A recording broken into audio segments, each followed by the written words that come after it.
The concept of location has been used to determine where something is. You meet your friends at First and Main, you go to a zip code or an address, maybe even a floor number. This determines a location in our three-dimensional world. But there's a fourth dimension, a dimension of time. Meet David Carrico, a man living in a time of the Satanic Panic, a voluntary solitude in a fortress of ignorance. All around him time has moved on, and yet he remains there, cast adrift in the early 1980s. Let's travel through this fourth dimension together. Let's travel back in time. Our next stop, the batshit crazy zone.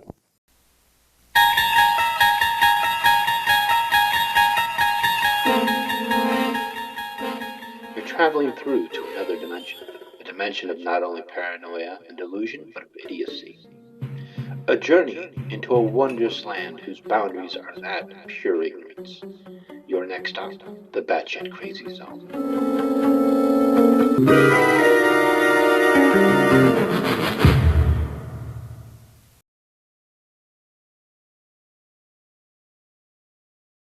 Throughout this video, I'm going to be referencing a particular article. The article is entitled Satanic Ritual Abuse. It is a 1992 FBI report.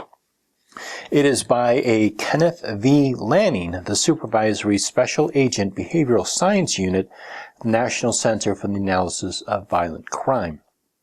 In particular, I'm going to be looking at law enforcement training, definitions, what is ritual child abuse, what makes a crime satanic, occult, or ritualistic, and finally, do victims lie about sexual abuse and exploitation? Now, a link to this particular article will be down below in the below box for your reference. All right. Well, David, I want to start out by, first off, satanic ritual abuse, and this is a subject that is not widely talked about on YouTube or really on any other platform. So can you give us a glimpse into what ritual abuse is? Let's actually learn what satanic ritual abuse and ritual abuse period is from somebody who actually knows what they're talking about. Definitions. The words satanic, occult, and ritual are often used interchangeably. It is difficult to define Satanism precisely. No attempt will be made to do so here. However, it is important to realize that for some people, any religious belief system other than their own is satanic. Well, ritualistic abuse is repeated physical or sexual abuse of an adult or a child. So, what is ritual child abuse? I cannot define ritual child abuse precisely and prefer not to use the term. I am frequently forced to use it, as throughout this discussion, so that people will have some idea what I am discussing. Use of the term, however, is confusing, misleading, and counterproductive. The newer term, satanic ritual abuse, abbreviated SRA, is even worse. Certain observations, however, are important for investigative understanding. Most people today use the term to refer to abuse of children that is part of some evil spiritual belief system, which, almost by definition, must be satanic. So let me remind you of why these two terms are really bad to use, especially in the context that he is using them. And he's not even defining these terms. He's defining the way that he interprets these words. He's not defining them within any kind of a context. What is ritual? Ritual can refer to a prescribed religious ceremony, but in its broader meaning refers to any customarily repeated act or series of acts. The need to repeat these acts can be cultural, sexual, or psychological, as well as spiritual. Sexual ritual is something done by an offender because of a need. Deviant acts, such as urinating on, defecating on, or even eviscerating a victim, are more likely to be the result of sexual ritual than religious or satanic ritual. To make this more confusing, cultural, religious, sexual, and psychological ritual can overlap. Some psychotic people are preoccupied with religious delusions and hear the voice of God or Satan telling them to do things of a religious nature. And satanic ritual abuse is physical and sexual abuse that is done during satanic ritual. And this is done for the purpose of gaining power. What makes a crime satanic, occult, or ritualistic? Some would answer that it is the offender's spiritual beliefs or membership in a cult or church. If that is the criterion, why not label the crimes committed by Protestants, Catholics, and Jews in the same way? Are the authorities of Jim Jones and Guyana Christian crimes? Some would answer that it is the presence of certain symbols in the possession or home of the perpetrator. Others would answer that it is the presence of certain symbols, such as pentagrams, inverted crosses, and 666 at the crime scene. What about the possibility that an offender deliberately left such symbols to make it look like a satanic crime? A few might even answer that it is the fact that the crime was committed on a date with satanic or occult significance, Halloween, May Eve, etc., or the fact that the perpetrator claims that Satan told him to commit the crime.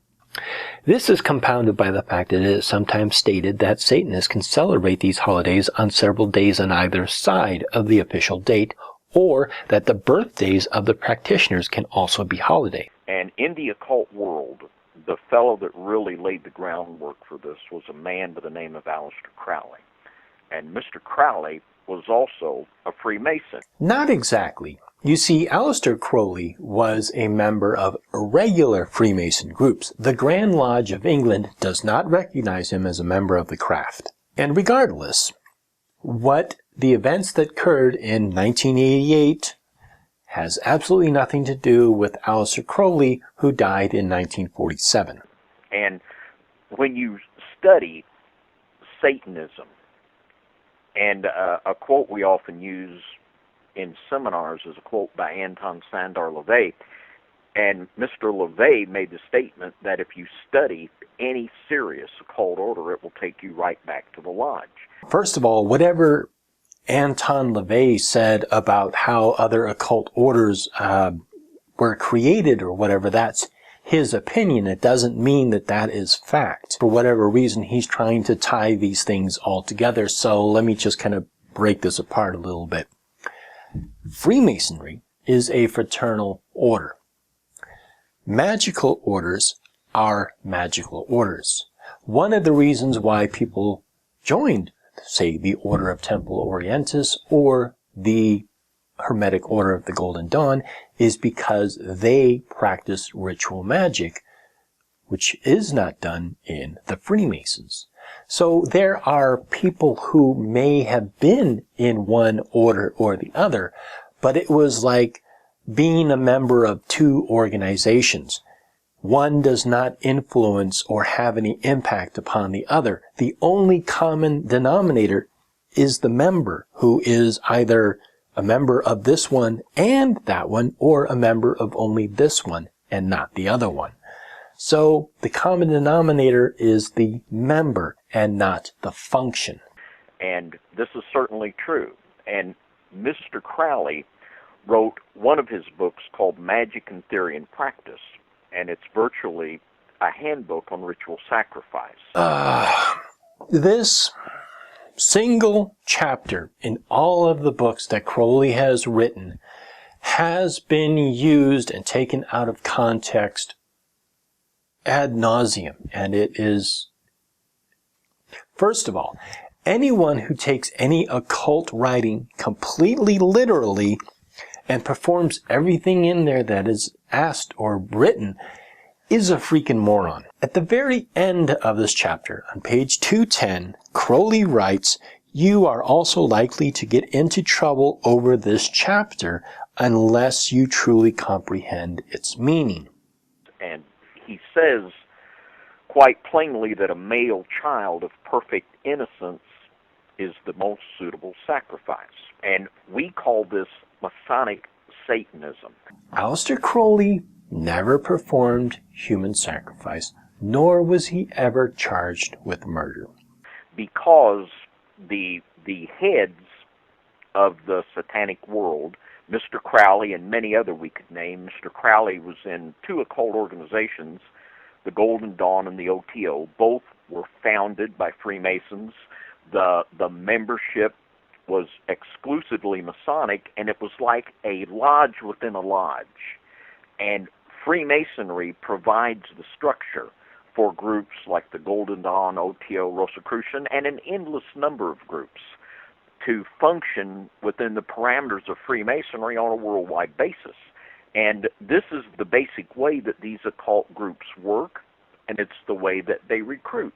Okay, David, first of all, nobody is out recruiting people. No one goes out and recruits people for the Freemasons. Nobody goes out and recruits people for the Hermetic Order of the Golden Dawn. Nobody goes out and recruits people for the Order of Temple Orientis or Satanism or any of that. Freemasons, you have to go and petition to join. Anyone can join the Freemasons as long as you're over the age of 18, you haven't committed any felonies, and there's other certain requirements. Anyone can join to be Freemasons. People, police officers have joined the Freemasons, FBI have joined the Freemasons, CIA have joined the Freemasons, and they have never found any kind of a secret society within it. And Mr. Crowley himself, in his autobiography, told how that Carl Kellner recruited him from Freemasonry into the Ordo Templar Orientis. You have your information so wrong. All right. Carl Kellner did not recruit Aleister Crowley into the OTO. A gentleman by the name of Theodore Roos did in 1910, and he made Aleister Crowley a member of the OTO. And the basic concept is that when you, and you know, this is just the most ultimate hideous evil, but when you kill a human sacrifice. David, you are so absolutely incorrect in this aspect. First of all, who is killing a human sacrifice? There is no human sacrifice in Freemasonry. There is no human sacrifice in Satanism. There is no human sacrifice in the OTO. There is no human sacrifice in any kind of a magical order whatsoever. This is your own twisted imagination. It's not happening. The fear, to have the maximum amount of fear, and if there's a sexual rite involved, the fear and this energy, they capture. And this is why it's ritually killed during the ritual to maximize the satanic energy. They can draw it from it. Where are you getting this from, David? Where are you getting this from? You are just making stuff up at this point. And the torture and the brutalization of children is done upon a satanic ritual belief that they actually are empowered by this, and they do it as an act of worship to the Dark Lord. What? What are you talking about? Where are you getting this information from, David? What Dark Lord? What are you talking about? It doesn't matter if you are a Protestant, a Catholic, a Christian, an atheist, a Satanist, a member of the Freemasons, member of the OTO, or what. You are still bound by laws. If anyone is doing anything that you have just accused some boogeyman of doing, report it to the police. No one is above the law. And there are many other aspects that come into it too, and some are quite natural, I guess you could say, for an unnatural act, but a lot of it is just commercial. Natural act? You have one of the most twisted, imaginative sadistic minds I have ever come across in my entire life. There's very much the element of child pornography and snuff films and many other things like this that come into play. What? Now you're bringing snuff films and child pornography into this? Who? When? Where? What? How? Aleister Crowley was never involved in any snuff films, and he did not possess any child pornography. I don't know where you're getting this from, how you're tying in, why you're bringing it up, or how it's even relevant to what you're saying, because you're not giving it any context. You're just pulling things up. It's like, oh, I know. Why don't we mention the Holocaust next? Sure, Nazis always piss people off. When you talk about satanic ritual abuse, and it's a horrific, it's even hard to talk about. You know, it's difficult to even talk about, and it's hard to actually believe. It's much like when the stories about the Holocaust begin to come out. A lot of people just didn't want to believe them. They didn't want to believe that people could actually be that cruel and hideous, but people can. There's plenty of evidence for the Holocaust. There's testimony, there's footage, there is eyewitness, there is physical evidence. There were bodies found, there were personal effects found, there were mass graves found. There was the whole Nuremberg trial to support and prove that the Holocaust actually happened. You talking about human sacrifice and snuff films and child pornography and all the stuff around Aleister Crowley, who died in 1947, has absolutely no supporting evidence whatsoever, except what is spewing out of your mouth. And not only can people be that cruel, but there are people that intentionally set out to do these things and to victimize children for either their own selfish gratification, or for their religious belief in acquiring power, or for the financial aspects. Financial aspects? What financial aspects? Who is making money off of any of this? That this takes place. And in the late 1980s and the early 1990s, my wife was a member of a group here in Evansville called SLAM. It was an acronym for the Societies of Legal Molestation. And it was an advocacy group that helped abused children. And Rick and Pam Doniger were also a member of that group. And there was a child that began to disclose to Rick Doniger satanic ritual abuse. And at that time, none of us had heard of anything like that. And, you know, we didn't quite know what to make of it. But then there was another child begin to disclose to Mr. Doniger, and then another. And one became 2, and 2 becomes 6, and then there were 12. And these children were telling the same story, that they were being taken out of school by their teachers and sometimes even the principal, that they were being taken to what they called the Blue House here in Evansville, Indiana. And they were made to partake in satanic rituals that involved animal and even human sacrifice and sexual rites. So let's look back at this article from the FBI and see if we can find some kind of a correlation here. Law enforcement training. The belief that there is a connection between Satanism and crime is certainly not new. As previously stated, one of the oldest theories concerning the causes of crime is demonology. Fear of satanic or occult activity has peaked from time to time throughout history.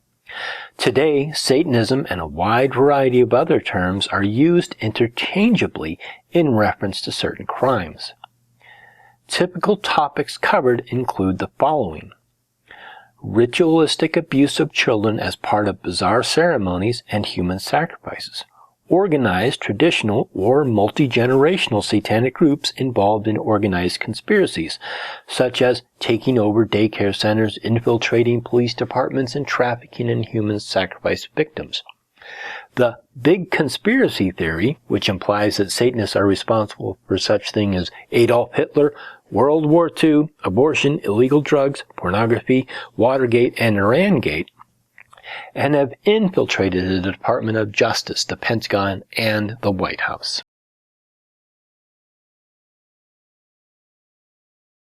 In the 14 years since the first child came forward, police said they have conducted 150 interviews and cannot substantiate the claims of the children, who range in age from 5 to 9. Prosecutor Stanley Levko is more blunt. He doesn't believe them, and he plans to publicly clear the accused.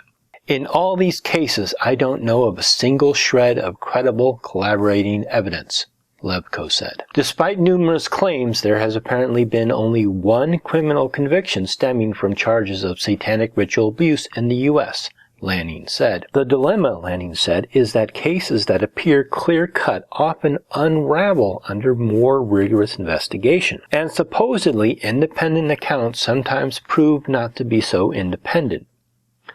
5 of the 9 children came from only 2 families, and at least 2 unrelated girls came in contact with each other. Further, nearly all of them were interviewed by Rick Doniger, founder of a local chapter of a child abuse rescue network, the same one that David Carrico mentioned earlier, who police believe may have asked leading questions, a charge Doniger denies. Every person accused was personally interviewed and gave formal statements, said Sergeant Larry Sparks, who coordinated the investigations. It just could not have happened the way that the children said it happened. Most telling, he said, was that police determined the school administrator could not have been at the Blue House when the children said he was. Well, that was certainly quite a story, and I remember the night I really became a true believer. We got a phone call one night, and we were called over to the home of one of the children that had claimed that this had happened to them, and they had been out to the fall festival, and they had been triggered by something they saw, and they had went into a I guess what we could call a panic. You said fall festival, so was this around Halloween time? Did this child see a Halloween decoration or something that caused this to happen? And they were having like a panic attack, and the child was about 8 years old and was lying on its stomach and had its shirt off. It was a young girl. And, well, you know, you can see, like when you have Charlie horses, you can see the muscle raise up. Well, this child was having things raise up where there weren't no muscles. And it was, I knew right then that we were dealing with something that was evil and something that was supernatural. And we began to pray, and Rick and Pam was there that night and others, and we began to pray and call on the name of the Lord. And after about 20 minutes, these manifestations stopped, and the child was ready to, someone actually took her out to get some ice cream.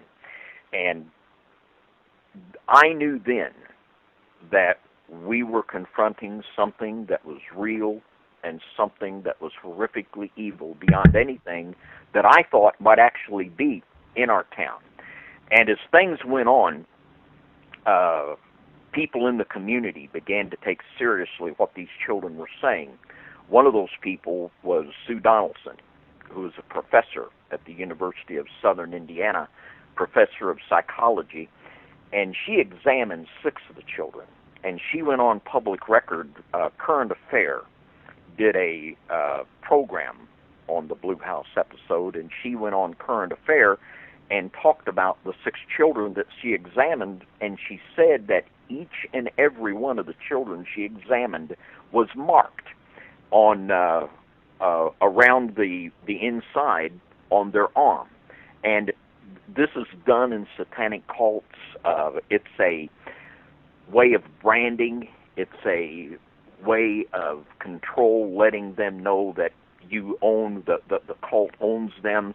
Where are you getting this from? Who says this? Who said that? Where is it written? There is no evidence that any kind of a satanic cult goes around marking people. And it's also a way, something that Aleister Crowley did in his cults, whenever someone would use the word I, the purpose was to do away with your individuality and to force you to be a part of the hive mind and of the cult. And he would make anyone in his cult, when they would use the word I, to cut themselves. And they would cut themselves exactly the way these children were being cut. First of all, there's no drawing or any pictures of any kind of a marking from people who were at the Abbey of Thelema in the 1940s. So how would they have any kind of a picture or any kind of a record of whatever was supposedly scratched on somebody that they could match up in 1990 in Evansville, Indiana? And Miss Donaldson, who by the way was not a believer, but she was certainly a very zealous person to expose injustice. And she verified that all of these 6 children, none of them knew each other, none of the parents knew one another. They went to different schools, and yet they all told the same story, and they were all marked in the same way. Again, let's reference this article. Very many times people will collaborate and they will push each other and they will all come to an agreement upon something, and it becomes a confirmation bias. Do victims lie about sexual abuse and exploitation? I believe that children rarely lie about sexual abuse or exploitation. If a lie is defined as a statement deliberately and maliciously intended to deceive. Furthermore, the assumption that children rarely lie about sexual abuse does not necessarily apply to everything a child says during a sexual abuse investigation. Stories of mutilation, murder, and cannibalism are not really about sexual abuse. Children rarely lie about sexual abuse or exploitation, but they do fantasize. Furnish false information, furnish misleading information, misperceive events, try to please adults responding to leading questions, and respond to rewards. Young children may know little about specific sexual acts, but they may know a lot about monsters, torture, kidnapping, and murder. Bill Welburn, who was the former prosecutor here in Evansville, Indiana, he became involved. And Bill became a believer in what the children said, and he became done the legal work for them for free. And on the current affair piece, he talked of 12 children that were definitely involved, and he said there as many as 20 were involved, possibly in these things that were going on. And he urged that the police would question certain people that had never been questioned and issue search warrants that were never issued to find out what was going on. And what was amazing, you know, you would think that if there was any chance that there was abuse of any kind going on, let alone anything this horrific, that the authorities would do everything in their power to find out what was going on. But we quickly found out that this was not the case. No charges ever came about, and there were supposedly 9 kids involved in this, and there were over 150 witnesses who were interviewed for this investigation. And at that time, Stan Levko was the prosecutor in Evansville, Indiana, and it was real clear, real quick, that Mr. Levko did not believe what the children were saying. He said that openly, and he was certainly less than zealous to try to find out what was going on. And indeed, it was our opinion very quickly that there was a cover-up going on. Of course. And let me guess who was covering all this up. Freemasons? And there was something that became to line up. And from this, we wrote our book, The Egyptian Masonic Satanic Connection. And before that time, I had just become aware of Freemasonry, and I was just beginning to study on Freemasonry because of a man by the name of Tom McKinney. Tom McKinney had wrote a book named The Deadly Deception, and at that time we were doing radio on WVHI, and we would do radio with people on Bible prophecy, the Dornark occults, and we had the Lord had really blessed us. We'd work with people like Dave Hunt and Bill Still and Constance Cumby and Charlotte Iserbeat on the corruption in the school system. And we interviewed Tom McKinney, and Tom McKinney dropped Freemasonry like a bombshell. So he introduced exactly what you wanted to hear. Fancy that. And Tom was just such a, he was an ex-Marine colonel, and he was just such a humble, believable guy. He was not the type of person that come over as anybody that would hype or sensationalize anything. And the things that Tom said, I just had to see for myself if it was true. And I found out certainly it was true what he was saying and so much more. And it was providential that this was going on at the very same time that the children begin to disclose satanic ritual abuse. Well, of course, by your own logic, that seems to be right. And it became clear real quick that there were things would happen, like there was a hospital record. The parents would take the child to the hospital to verify abuse, and then when it came time to go get the record was gone. And we begun to think that, wow, maybe everyone in Evansville was a Satanist, which certainly wasn't the case. But Right. We did begin to see that there was a hand behind all of this. Let me guess, it was Freemasons, right? Coordinating things. And the investigators, there were some common denominators here that the dots begin to connect. The people that were accused in the schools were Freemasons. What a shocker. The investigators investigating them were Freemasons. You know who else were Freemasons? The milkmen. The milkmen were Freemasons. The mailman was Freemason. The butcher was a Freemason. Even the stonemasons were Freemasons. It was a conspiracy. The chief of police in Evansville, Indiana, was a Freemason who later had to leave office because of theft. And we begin to see that there is not only a theological connection between Freemasonry and satanic ritual abuse, but there's also a coordinating factor. And what we saw, and around 1993, we began writing our book, The Egyptian Masonic Satanic Connection, and around 1993 we did a presentation in St. Louis, Missouri, where we publicly made the case that there was a definite connection between Freemasonry and satanic ritual abuse.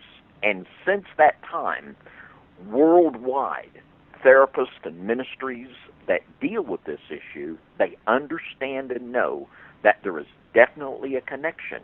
Now, I would not say, do not say, because it would not be accurate to say by any means that all Freemasons are Satanists or that anything of the such, but Freemasonry as an organization gives an avenue for these cult groups to work. It doesn't give them an avenue. They make their own avenues. Again, as I said, they are different organizations. The only common denominator are the individual members. That's it. The organizations themselves have absolutely nothing to do with each other. They've done it for a long time. They're still doing it, and they will continue to do it just as long as Freemasonry exists. Yeah, and one thing I wanted to add before you go any further, what you're saying is right. Not all Freemasons know about this or have anything to do with this, because most of them are, kept in the dark about a lot of things. But you're right about it being an avenue, because... So this is what I really love about this. Here you have John Pounders and you have David Carrico talking to each other about this great grand conspiracy between the Freemasons and Satanists throughout the entire world. And public officials are involved, and police and sheriffs and all these people are involved in it. Now, for those people who are actually involved in the organizations that they are accusing them of, who stand up and say, excuse me, but no, that's not correct. They say, oh, well, you're just not high enough up in the ranks to understand exactly what goes on in up in the highest ranks of these organizations. It's a secret society, so have a secret society within a secret society. And then on top of that, they take an oath to, basically that they're all brothers and that they take care of each other. So even if the people that were the police officers or this or that were in charge of investigating, even if they did not have anything to do with it or know anything about it, they were helping their brother Freemasons, because they take an oath. They take an oath that requires them to help each other. Am I right? Whoa. Slow down there, John Pounders. So you're telling me that a police officer who is fully aware of the consequences of breaking the law, especially for a police officer, he's going to risk his reputation, time in jail, because now he's an accessory to crime. He's going to risk his family, his reputation, his money, his livelihood, everything, just so some kind of a weird Aleister Crowley wannabe Satanist can do some kind of weird ritual in the Blue House. Is that what you're saying? And second of all, taking an oath of secrecy does not mean that if you are a witness to a crime, that you don't say anything. That is not what an oath is. An oath is something that you take. However, if somebody breaks the law and you witness it, you are now an accessory to that. So if you don't say something, you're going to be in a lot of trouble. You're exactly right. And just think about it like this. Let's just say you're a drug dealer and you need to make a drug deal, of a significant amount. Would it be better to do it down underneath a bridge, or would it be better to do it in a Masonic lodge where the chief of police belongs, judges? And another thing, I looked into the background of who was the chief of police during this time in Evansville, Indiana.